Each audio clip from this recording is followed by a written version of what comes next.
Refraction through A prism. നമ്മൾ നേരത്തെ പറഞ്ഞ കാര്യങ്ങളാണ്.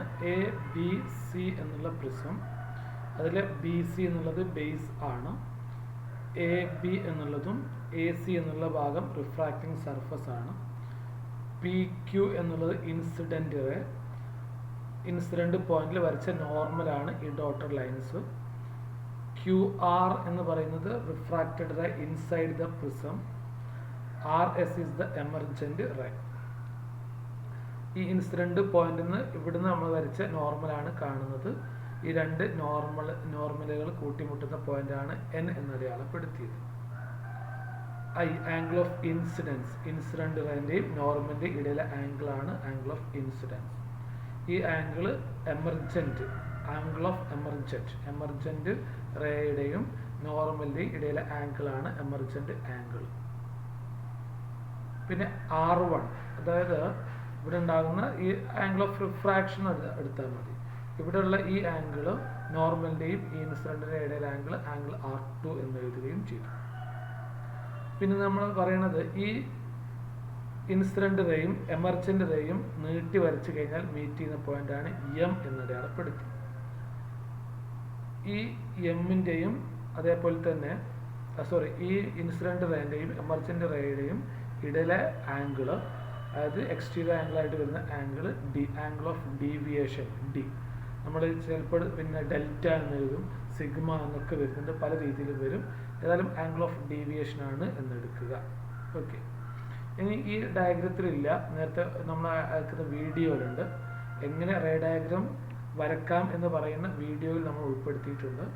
ഇവിടെയുള്ള ഈ ആംഗിളും എത്ര ഉണ്ടാകും എന്നുള്ള കാര്യം. നമുക്കറിയാം, ഇത് നേർക്ക് അങ്ങ് പോവുകയാണെങ്കിൽ ഇത് ഐ ആണെങ്കിൽ ഇവിടെയുള്ള ടോട്ടൽ ആംഗിൾ ഐ ആയിരിക്കും.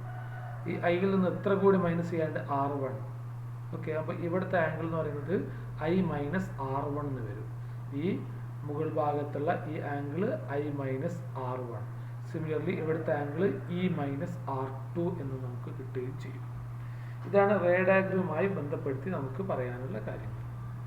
ഇതിൽ നമ്മൾ ആദ്യം പറയുകയാണ് ക്വാഡ്രിലാറ്ററൽ AQNR, അതായത് AQNR, ഈ ഭാഗം AQNR എന്നുള്ള ഭാഗം എടുത്തു. ഇതിന് 4 ആംഗിൾ ഉണ്ട്. 4 കൂടി കൂട്ടിയാൽ നമുക്ക് എത്ര കിട്ടണം? 360 കിട്ടേണ്ടത്. അതിൽ ഇവിടെയുള്ള ഈ angle Q and angle R 90 ആണെന്ന് നമുക്കറിയാം. 90യും 90യും ആണ്. അപ്പോൾ ആ 90യും 90യും കൂട്ടിക്കഴിഞ്ഞാൽ 180 കിട്ടുന്നു. അപ്പോൾ ബാക്കിയുള്ള ആംഗിൾ ഓഫ് പ്രിസം എയും എൻ എന്ന ആംഗിളാണ്. അത് രണ്ടും കൂടി 180 ആണ് ഉണ്ടാവുക. കാരണം 4 ആംഗിളോട് കൂട്ടിയാൽ 360 കിട്ടണം. അപ്പോൾ രണ്ടെണ്ണം ഓൾറെഡി 180 ആണ്. അപ്പോൾ അടുത്തത് കൂട്ടിയാൽ എത്ര കിട്ടണം? അപ്പോൾ അതേപോലെ നമ്മൾ ഒരു ട്രയാങ്കിൾ QNR എടുക്കുക. ഈ ആംഗിൾ QNR, ഇതിൽ നമുക്കറിയാം ഒരു ട്രയാങ്കിളിൽ 3 ആംഗിൾ ഉണ്ട്. R1, R2, angle N. അത് 3 കൂടി കൂട്ടിയാലും 180 കിട്ടും. ട്രയാങ്കിളാണ്. 3 ആംഗിളോട് കൂട്ടിയാൽ 180 കിട്ടും. അപ്പോൾ R1 plus R2 plus angle N = 180. അപ്പോൾ ഈ ഇക്വേഷൻ 1ഉം 2ഉം കമ്പയർ ചെയ്യുകയാണെങ്കിൽ ഇവിടെ നോക്കി നിങ്ങൾ 180 180 N. അപ്പോൾ R1 പ്ലസ് R2 എന്ന് ഇവിടെ ഉള്ളതിന് പകരം ഇവിടെ A ഉള്ളത്. സോ നമുക്ക് എഴുതാം R1 പ്ലസ് R2 = A എന്ന് എഴുതി. That is equation number 3. Okay, ഇനി ട്രയാങ്കിൾ QRM, ട്രയാങ്കിൾ QRM കണ്ടോ?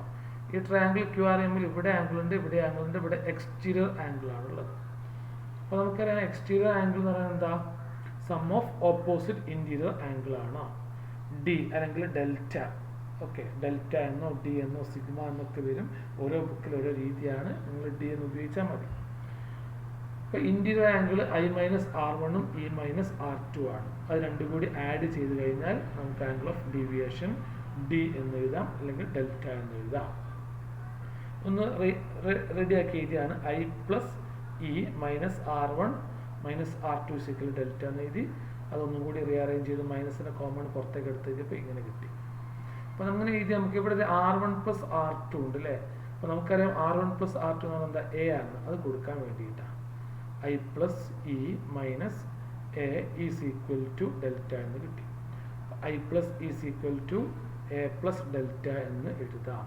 ഓക്കെ, അപ്പോൾ ആ ഒരു രീതിയിലേക്ക് എഴുതാൻ വേണ്ടിയിട്ടാണ് നമ്മൾ ഈ ഒരു രീതിയിലേക്ക് കാര്യങ്ങൾ ചെയ്തത്. Equation number 4.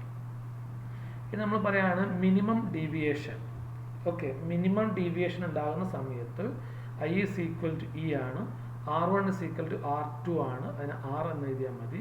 Delta is equal to D എന്ന് എഴുതിയാൽ മതി. ക്യാപിറ്റൽ D ആണ്. DM എന്ന് എഴുതാം, അതിന് D എന്ന് എഴുതിയാൽ മതി. അപ്പം അങ്ങനെ വരുന്ന സമയത്ത് ഡി എന്ന് പറഞ്ഞാൽ angle of minimum deviation. Minimum deviation എന്നുള്ളതായി കൊടുത്തിട്ടാണ് എം കൊടുത്തത്. അപ്പോൾ ഇക്വേഷൻ 3 നമുക്കറിയാം R1 plus R2 is equal to A എന്നാണ്. R1 R2 ഈക്വൽ ആണെങ്കിൽ R പ്ലസ് R എന്ന് എഴുതിയാൽ മതി. Is equal to A. 2R is equal to A, R is equal to A/2 എന്ന് കിട്ടും. അതേപോലെ ഐയും അതേപോലെ ഇക്ക് പകരം ഐ ഉപയോഗിക്കാനാണ് ഇക്വേഷൻ 4 വരിക. അപ്പോൾ അങ്ങനെ കൊടുത്തു കഴിഞ്ഞാൽ നമുക്ക് I is equal to A plus D/2 എന്ന് കിട്ടി. സ്നെൽസിലോ നമുക്കറിയാം N is equal to sin I by sin R ആണ്. ഐൻ്റെ വാല്യൂ ഇവിടെ കിട്ടിയിട്ടുണ്ട്.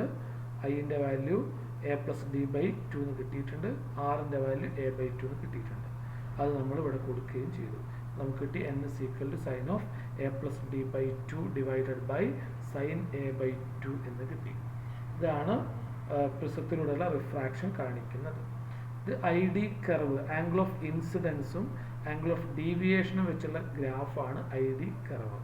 ഇതിൽ ആദ്യം ആംഗിൾ ഓഫ് ഇൻസിഡൻസ് ചെറിയ വാല്യൂ ഉള്ള സമയത്ത് ആംഗിൾ ഓഫ് ഡീവിയേഷൻ കൂടുതലാണ്.